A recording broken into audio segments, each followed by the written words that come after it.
Sergeant David Rains sat heavily on a cracked section of wall, his rifle balanced loosely across his lap. His chest rose and fell with the labored rhythm of a man who had pushed beyond his limits too many times. The silence around him was unfamiliar, almost alien in itself. For months, the only sounds had been screams, gunfire, and the thunder of orbital strikes. Now there was nothing but the occasional crumbling of stone and the distant crackle of fire. War always looked different when it ended. David had expected cheers, triumph, maybe even relief. Instead, he felt hollow, his body carrying exhaustion deeper than bone. The victory wasn't one of conquest, not for the Terran forces. Humanity hadn't come to take. They had come to break chains. The Tivirus Empire had built its rule on slavery, bending weaker species into service. Earth could not, would not, stand by and watch. The surrender had been formalized only hours before. The Tivirus governor had signed the documents under duress, his pride shattered along with his armies. Yet liberation wasn't clean. The soldiers knew that behind the paperwork lay scars, generations of fear, broken families, and lives stolen. David's squad had been ordered to sweep the palace, ensuring no hidden traps, no desperate holdouts remained. The structure itself was a strange blend of opulence and menace. Polished obsidian walls, high vaulted ceilings etched with alien glyphs, corridors lined with grotesque statues that glorified Severus' dominance. Each step felt like moving through the belly of a predator, one that had been wounded but not yet bled dry. He moved methodically, rifle raised, eyes sharp. Room after room revealed either emptiness or the lingering presence of wealth. Gold inlays, jeweled artifacts, silken banners, all trophies of an empire's arrogance. None of it mattered to him. Humans had lost their taste for gilded prizes long ago. Then he found the door. It was different from the others, reinforced with 3 heavy locks. The metal scratched as if someone had tried to claw their way out. Instinct prickled at the back of his neck. He raised a hand, signaling the squad to halt, then moved forward alone. With a practiced shove of his shoulder and the pull of a breaching tool, the final bolt snapped. The door groaned as it opened. The air inside was stifling, heavy with the musk of confinement. Unlike the cold stone of the rest of the palace, this chamber was draped in fabrics of soft color, pillows arranged with deliberate care. Luxury yet twisted into a cage, and there, in the far corner, sat a figure. At first, David thought she was a statue, unmoving in the dim light. But then she shifted, her head lifting ever so slightly, and her eyes large, luminous and impossibly deep locked onto his. She was not human, though her form mirrored it in graceful lines. Her skin shimmered faintly, a soft iridescent blue that caught the glow from the fractured skylight above. Her hair fell in silver strands, framing a face both delicate and defiant, yet it was her posture that told the truth. She was seated on a cushion, but her shoulders curled inward, her wrists bound by glowing shackles that pulsed faintly with energy. She did not rise. She did not speak. She only watched him with the guarded stillness of someone who had learned long ago that movement could invite pain. David lowered his rifle immediately. His instincts screamed this was no soldier, no threat. Instead, she was something far more fragile. He raised his free hand slowly, palm outward, the universal gesture of peace. "Easy," he murmured, his voice softer than he expected after months of barking orders. "I'm not here to hurt you." Her lips parted, the faintest whisper escaping. In broken standard, "You are human?" The sound of her voice froze him. She had been taught his language? Or perhaps overheard it through years of captivity. Either way, her tone carried disbelief, as if she were seeing something only whispered about in half-forgotten dreams. He nodded once. For a heartbeat, silence stretched between them.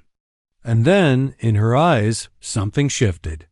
The fear didn't vanish, but beneath it, fragile, trembling, was a flicker of hope. A hope she had not allowed herself in what might have been years. David Rains realized then that the war wasn't over, not really. Because here, in this single locked room, it lived on in chains. And somehow, for reasons he couldn't yet name, it had become his responsibility to break them. The discovery of Solani caused more questions than answers. After David brought her out of the chamber, the squad's reactions ranged from disgust to unease. Some muttered curses under their breath, angry at what the Tivirus had done. Others exchanged wary looks as if unsure whether she was victim or liability. She walked silently behind David, shackled wrists glowing faintly, her steps hesitant but graceful. When the squad reported in, the commanding officer listened grimly. She was catalogued in the records as property of the governor. The alien.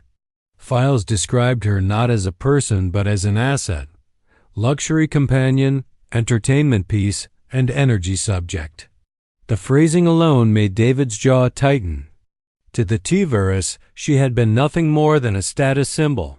An ornament imprisoned behind silk dot Captain Mallory was pragmatic. Until we sort this out, Rains, she's your responsibility.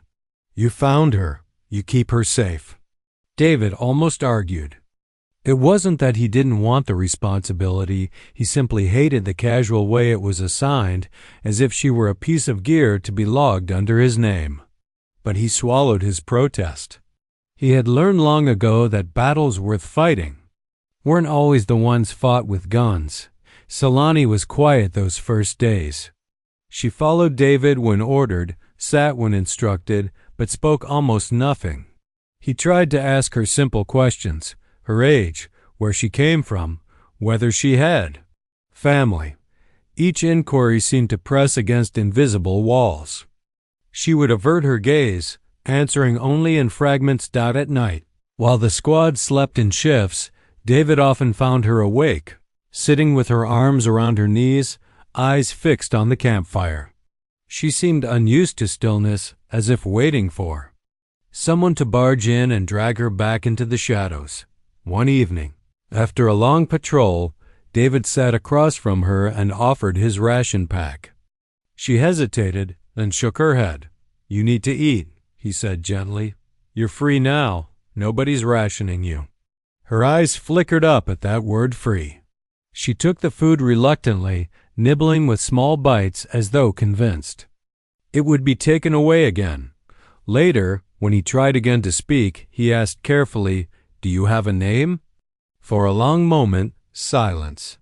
Then, so softly he almost missed it, she whispered, "Solani." He smiled. "That's a beautiful name." Her expression was unreadable. She had likely heard her name twisted as a command, an order, or a threat for so long that hearing it spoken with gentleness felt foreign. It wasn't until a week later that she spoke to him without prompting. The squad had settled in a half-collapsed building for the night.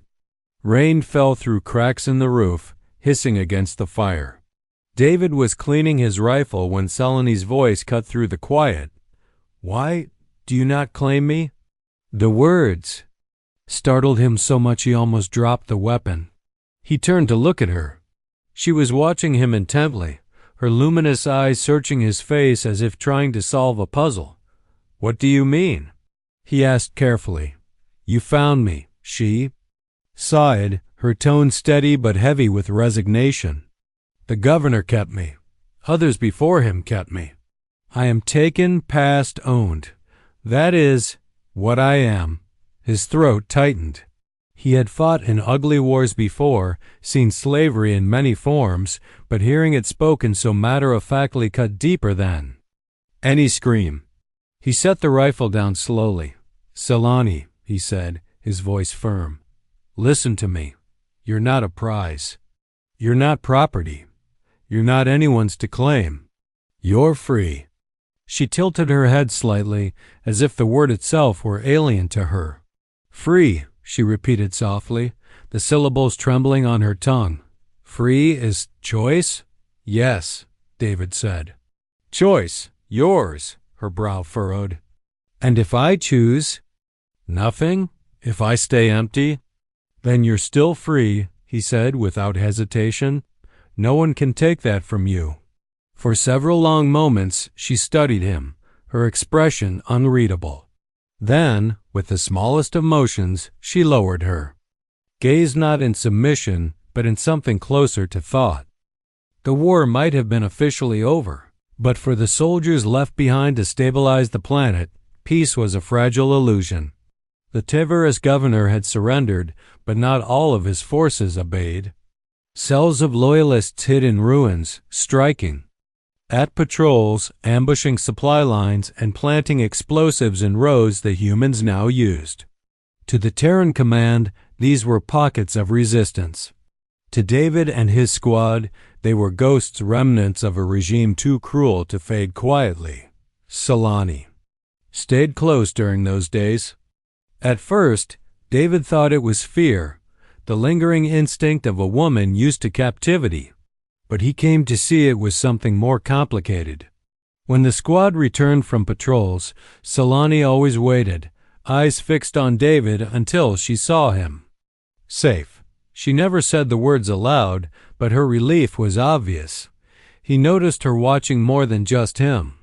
She studied the soldiers, how they shared food, how they joked even after grueling marches, how they looked out for one another without expectation of reward.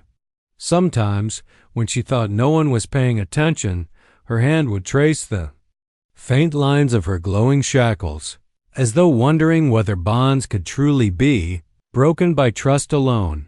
The ghosts came for them one night. They had been camped near the edge of the ruined city, using the half-collapsed remains of an old foundry as shelter. Rain pattered on the warped metal roof, masking the sound of approaching footsteps. When the first plasma bolt cracked against the wall, the squad sprang into motion. Contact. David roared, dragging Solani down behind cover as blaster fire erupted in streaks of red and green. His rifle barked back, the muzzle flashing in the dark. The attackers were quick, vicious, and desperate. Grenades rattled the walls, showering sparks. Solani crouched against the ground, trembling, her breath quick and shallow. David kept his body between her and the enemy, firing controlled bursts, his training keeping him sharp despite the chaos. Then, one slipped past Dot through the haze of smoke. David spotted the shadow too late. One of the Tiverus fighters had circled behind, sprinting straight toward Solani with a knife in hand. David's rifle was empty, his hand scrambling for his sidearm. Time slowed, his pulse thundered, and he knew he wouldn't make it. But Solani moved first. Her eyes widened, her body rigid, and then light burst from her hands, pure, searing energy that crackled through the air with a sound like shattering glass. The attacker was thrown backward, convulsing as the surge slammed into him, his weapon clattering harmlessly to the floor. The sudden silence after was deafening. Even the firefight seemed to pause for a heartbeat as the squad registered what had happened. David turned toward her, his chest heaving, his pistol still half raised. Solani stood frozen, staring at her trembling hands as though they belonged to someone else. When the last of the attackers fled and the squad regrouped, the others whispered nervously. Some looked at Solani with awe, others with unease.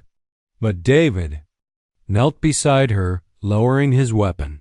"You saved us," he said softly, her eyes filled with tears.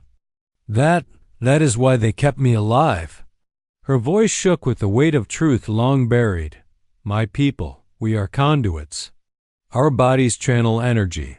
They used us as weapons, tools, slaves, not people." She looked at her hands again, as though the glow still lingered. Her expression twisted with shame. "I am dangerous, a curse. I should have." "No," David interrupted firmly, his voice like steel. He reached out and gently took her wrists. ignoring the faint hum of the shackles still clinging to them. "You're not a curse, you're Solani. And you chose to fight not for them, but for us." She blinked, stunned by the certainty in his tone. Her hand shook in his grip, but for once she didn't pull away. For years she had believed her. Worth was measured by chains, that her only value was in destruction controlled by another's hand.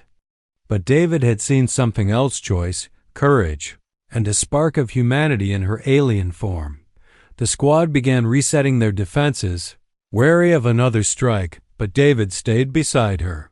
He didn't care about the whispers or the glances. All he cared about was the woman sitting before him, shivering from power she had been taught to fear. The days after the ambush were different. Something had shifted, not just in Solani, but in how the squad saw her. The woman who had once been a silent shadow now carried a presence that could not be ignored. She had saved their lives, yet the memory of her power left the men uneasy. Some whispered that she was dangerous, a living weapon waiting to turn. Others gave her cautious respect, nodding when she passed as though acknowledging a fellow soldier. David saw none of that. To him, Solani was not a weapon, not a tool, but a person struggling to untangle herself from the chains of her past. He treated her no differently than before, and in doing so, gave her something no one else had ever dared. Normalcy. One morning, when the squad was cleaning their gear, David handed Solani a deck of old, worn cards. She tilted her head in curiosity. As he shuffled clumsily, "What is this?" she asked, her voice soft but tinged with intrigue. "A game," David said with a grin. "Humans play it when they're bored. Helps pass the time." She watched carefully as he explained the rules, her luminous eyes narrowing as she tried to grasp the unfamiliar concept of playing for no reason but amusement. Her first attempts were hesitant, but soon, to the squad's surprise, she was beating David hand after hand. When she smirked at his groan of defeat, the soldiers nearby chuckled. It was the first time they had seen her display humor, and it melted some of the tension surrounding her. Meals, too, became different. Where once Solani ate in silence, now she occasionally teased David over his terrible attempts at cooking. "You call this food?" she asked one evening, holding up a charred piece of ration bread. He chuckled, scratching the back of his neck. "Better than starving, isn't it?" She gave a small laugh, the sound fragile but genuine, but her progress wasn't without struggle. At night, David sometimes found her staring at the stars, her face unreadable. When he asked what she was thinking, she often shook her head. "You wouldn't understand," she whispered. Yet one night, she admitted, "I dream of chains even when they're gone." He had no easy words for that. Instead, he sat beside her in silence, offering presents instead of platitudes. It seemed enough. The real turning point came when the squad was assigned to escort a supply convoy through the outskirts of the city. Intelligence warned of possible ambushes, and tension hung heavy in the air. Solani asked to go with them, her voice firm despite the unease in her eyes.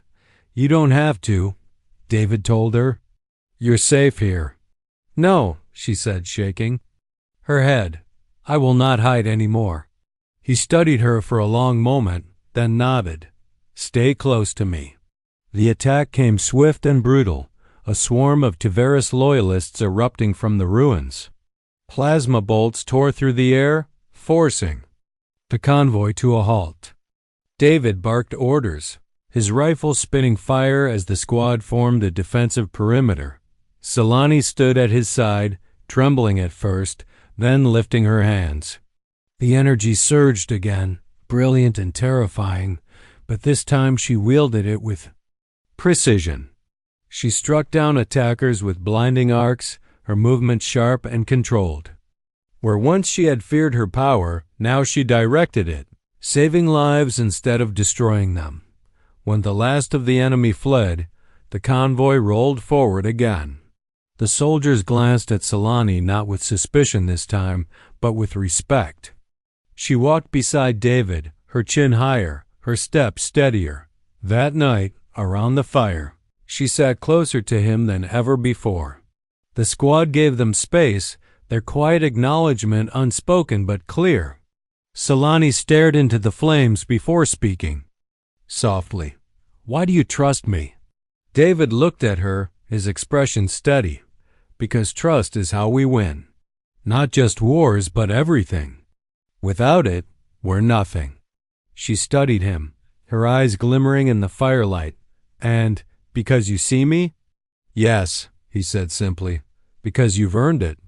Her lips parted as though she wanted to argue, but no words came.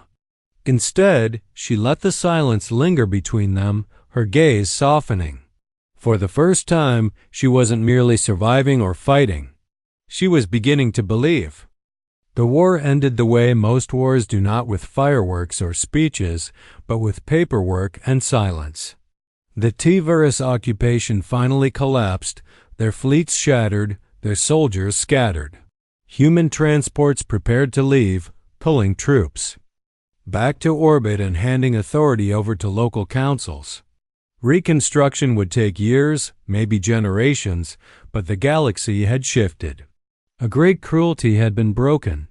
For David Rains, the end was quieter still. He sat on a supply crate near the landing pads, watching shuttles rise into the sky like silver arrows. Around him, soldiers packed gear, laughed at long overdue leave, or stared numbly at the horizon, uncertain what peace meant anymore. He had seen wars end before. The emptiness afterward always felt heavier than the battles themselves. Selani stood a little apart, her silver hair glinting under the fading light. She had changed more in the past weeks than David would have thought possible. She no longer curled in on herself, no longer flinched at sudden sounds. She walked with her shoulders straighter, her chin higher. The faint glow of her shackles had long faded, the devices removed and shattered by human engineers. Yet sometimes, when she touched her wrists absent-mindedly, David knew she could still feel the weight of them. She had fought beside them in the last skirmishes, proving herself not a weapon, but a warrior.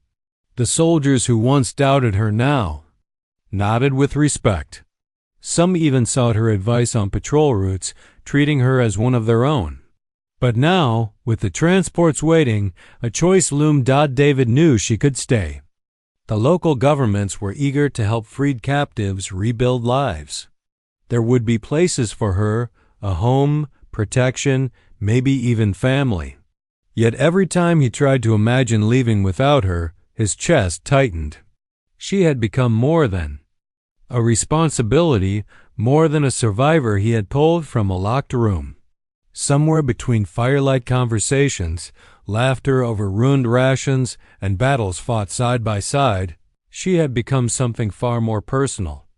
That evening, as the last transports fueled for departure, Selani approached him. Her steps were measured, her expression unreadable. David rose to meet her, his heart unsteady in a way battle had never made it. "When you found me," she began, her voice low but steady, "I thought I was nothing, a chain, a burden to be carried or passed on to another master.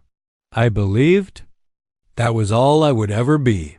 Her gaze lifted to his, luminous and piercing. "But you," she faltered, then tried again. "You looked at me, you saw me." David swallowed, searching for words, but she pressed on. "I am not naive. I know the galaxy does not change because one man says I am free. But you made me believe I could be." Her voice cracked, and for the first time since he had met her, tears slid down her cheeks without shame. He stepped closer, instinct urging him to reach for her, but he held back, letting her finish. "And now, the war is over. You will leave. I should remain, find my place here, among others who suffered as I did. That would make sense." She paused, her hands trembling at her sides. "But if I choose?" If I walk with you instead, what then? David let out a breath he hadn't realized he was holding. Slowly, deliberately, he extended his hand toward her. Not as a command, not as an order, but as a choice. Then, he said softly, I'd be honored. For a heartbeat, she only stared. Then, with a motion both hesitant and resolute, Selani placed her hand in his. Her skin was warm, her grip light but real. There were no chains, no shackles, no invisible weight binding her. Just choicers alone dot around them. Soldiers passed by, some casting knowing smiles, others whispering. David ignored them. To him, there was only Selani, standing before him as more than a survivor, more than a companion. She was herself strong, scarred, and finally free. Together, they walked up the ramp of the waiting transport. The engines roared to life, shaking the ground, and the city of broken spires fell away beneath them. Selani looked out the viewport as the planet shrank behind them, her expression unreadable, but her hands still clasped in his. David knew the galaxy would whisper, speculate, even judge. Some would say he had claimed her, that she was still a prize. But he knew the truth, and so did she. She was not a trophy of war. Not a spoil, not a possession. She was Selani.